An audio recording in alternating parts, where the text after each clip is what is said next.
வாழ்க்கையே மூழ்கி போச்சு, எல்லாருமே ஏமாத்திக்கிட்டே இருக்கிறாங்க அப்படின்னு நினைத்து நினைத்து வருந்துவதை மேஷ ராசியில் இருக்கக்கூடிய நீங்கள் நிறுத்த வேண்டும். ஏன்னா நீங்கள் அந்த மாதிரி நினச்சி நினச்சி கவலைப்பட்டு மேலே ஒரு படி ஏறக்கூடாது அப்படின்னு நிறைய பேர் நினச்சிக்கிட்டு இருக்கிறாங்க. அவங்க முன்னாடிலாம் எத்தனை பேர் எனக்கு துரோகம் செஞ்சாலும் அதை தாங்கிக்கிட்டு நான் வாழ்க்கையில் மீண்டு எழுவேன் அப்படின்னு நீங்கள் நிரூபித்து காட்டணும். மிகப்பெரிய அளவில் உங்களுக்கு குருவின் சாதகமான பார்வை இருக்குது. அதாவது குரு பெயர்ச்சியும் முடிஞ்சாச்சு, ராகு கேது பெயர்ச்சியும் முடிஞ்சாச்சு. வாழ்க்கையில் புதிய வழி பிறக்கக்கூடிய இந்த நேரத்தில் தேவையில்லாமல் உங்களுடைய கவனம் சிதறும். நீங்கள் செய்ய வேண்டியது ஒன்று மட்டும்தான். உங்களுடைய லட்சியம் என்ன அப்படின்றது உங்களுக்கு நல்லா தெரியும்.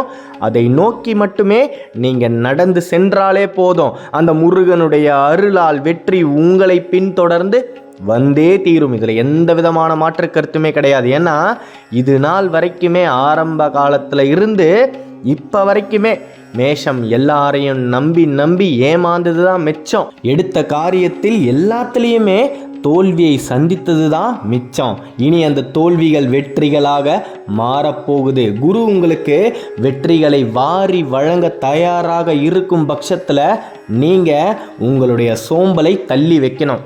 காரணம் என்னென்னா, எத்தனையோ முறை நீங்கள் முயற்சி பண்ணிட்டீங்க, அதில் வெற்றியே பார்க்கல. அதனால் உங்களுடைய மனம் ரொம்ப சோர்வு அடைஞ்சு இந்த முறையும் நாம் முயற்சி பண்ணால் தோல்வி தான் நம்மளை வந்து அடையுன்ற தேவையில்லாத ஒரு எண்ணம் உங்களின் மனதில் எழும்பி இருக்குது.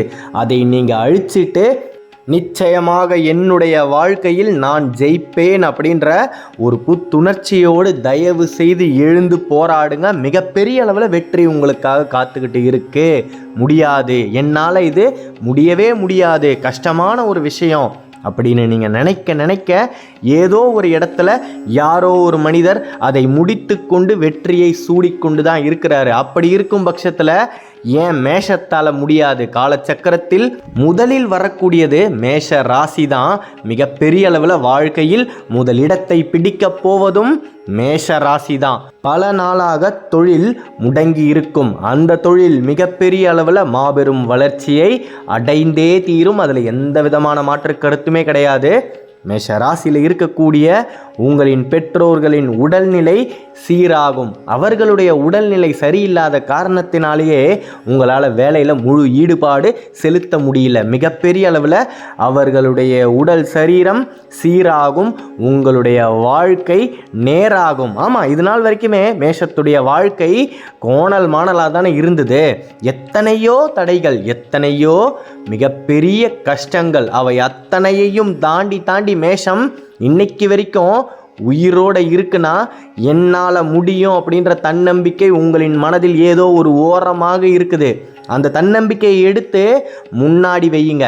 மிகப்பெரிய அளவில் வரக்கூடிய அத்தனை தடைகளையும் அந்த தன்னம்பிக்கை உடைத்து தூர போடும். அதுலேயும் இந்த பரணி நட்சத்திரத்தில் இருக்கக்கூடிய மேஷ ராசி அன்பர்களின் வாழ்க்கையை பற்றி சொல்லணும் அப்படின்னாலே மனசுக்கே அவ்வளவு கஷ்டமாக இருக்குது. எந்த பக்கம் திரும்பினாலும் கஷ்டம்தான். கடன் பிரச்சனை, குடும்பத்தில் சந்தோஷமே இல்லாத ஒரு நிலை, பிள்ளைகள் நினைத்தவாறு நடப்பதில்லை, மிகப்பெரிய அளவில் மன உளைச்சலில் தான் நீங்கள் வாழ்ந்துக்கிட்டு இருக்கிறீங்க. அத்தனை கஷ்டங்களுமே உங்களை விட்டு விலகப் போகுது. மிகப்பெரிய அளவில் கடனிலிருந்து பரணி வெளியே வரக்கூடிய நேரம் தான் இது. நம்பிக்கையோடு இருங்க. இனியும் எந்த ஒரு தருணத்திலையுமே நீங்கள் தேய்பிரையில் யாருக்குமே கடன் கொடுக்காதீங்க. நீங்கள் இவ்வளவு பெரிய கடனாளியாக ஆனதுக்கு காரணமே நீங்கள் கடனை கொடுத்தது தான்.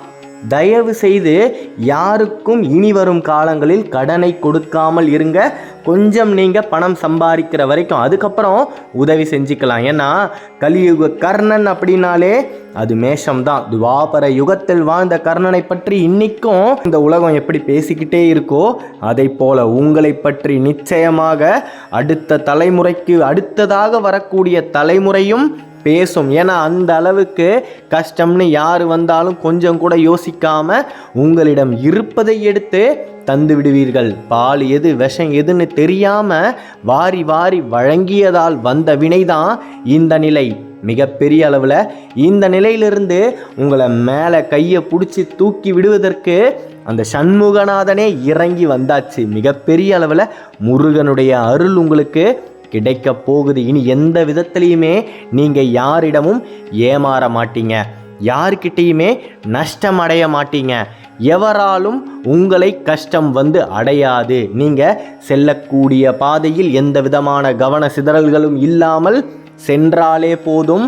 இந்த முறை நிச்சயமாக உங்களின் லட்சியத்தை அடைய முடியும். பல நாளாக அரசு தேர்வை எழுதி தோல்வியை மட்டுமே சந்தித்தது மேஷம்தான். அந்த மேஷத்திற்கு மிகப்பெரிய அளவில் அரசு வேலை கிடைக்க போகுது. உங்களின் கௌரவம் சமுதாயத்தில் உயரப்போகுது. அதுதான் ஆரம்பத்திலே சொல்லிட்டேனே, மிகப்பெரிய அளவில் வாழ்க்கை மாறப்போகுது.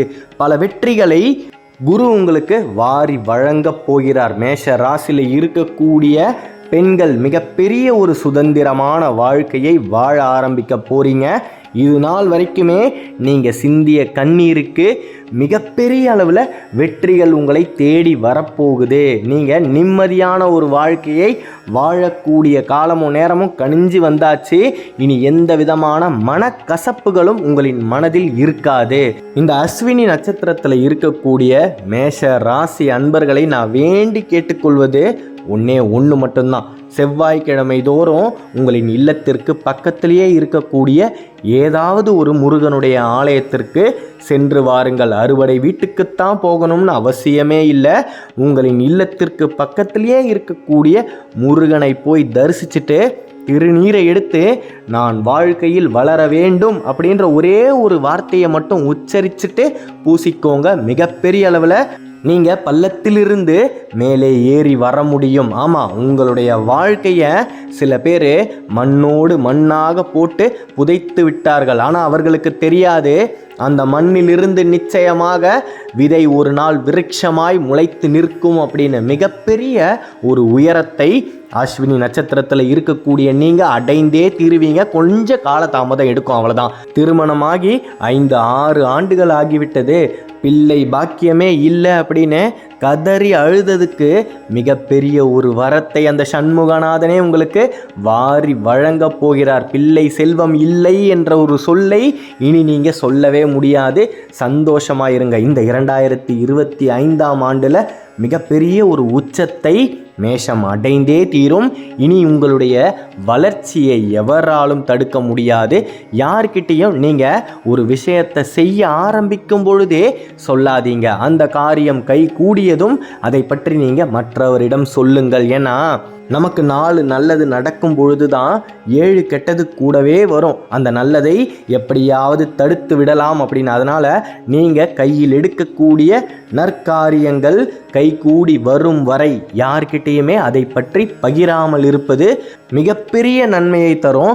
செவ்வாய்க்கிழமை தோறும் நீங்கள் முருகனை கும்பிடும் பொழுது தனித்து வழி நடக்கும் என திடத்து ஒரு வலத்து இரு புறத்து மறு கடத்திரவு பகுற்றுணையதாகும் அப்படின்னு இந்த வேல்மாறலை மனசில் உச்சரிச்சுக்கிட்டே வேண்டுங்க. இதை நான் நிறைய இடத்துல சொல்லியிருக்கேன். இதற்கான அர்த்தம் என்னன்னா, எனக்கு யாருமே துணை இல்லை முருகா, நீயே கதின்னு நான் இருக்கிறேன். அப்படி இருக்கும் பட்சத்தில் எனக்கு முன்புறத்திலும் பின்புறத்திலும் வலப்புறத்திலும் இடப்புறத்திலும் உன்னுடைய வேல் துணையாக நிற்க வேண்டும் அப்படின்னு நீங்கள் வேண்டி கேட்கும் பொழுது மிகப்பெரிய அளவில் அந்த வேல் உங்களுக்கு துணையாக வந்தே தீரும். நீங்கள் நினைத்த காரியங்கள் இனி எந்த விதமான தடைகளும் இல்லாமல் உங்களின் மனதிற்கு ஏற்ற வண்ணமே நிச்சயமாக கைகூடும். அதில் எந்த விதமான மாற்று கருத்துமே கிடையாது. நம்பிக்கையோடு இருங்க. அடுத்த காணொளியில் விரைவில் சந்திப்போம். மேஷ ராசியை பற்றி நீங்கள் தொடர்ந்து தெரிஞ்சுக்க இந்த சேனலை சப்ஸ்கிரைப் பண்ணிக்கோங்க. ஓம் சரவணபவ, ஓம் சரவணபவ, ஓம் சரவணபவ. நன்றி.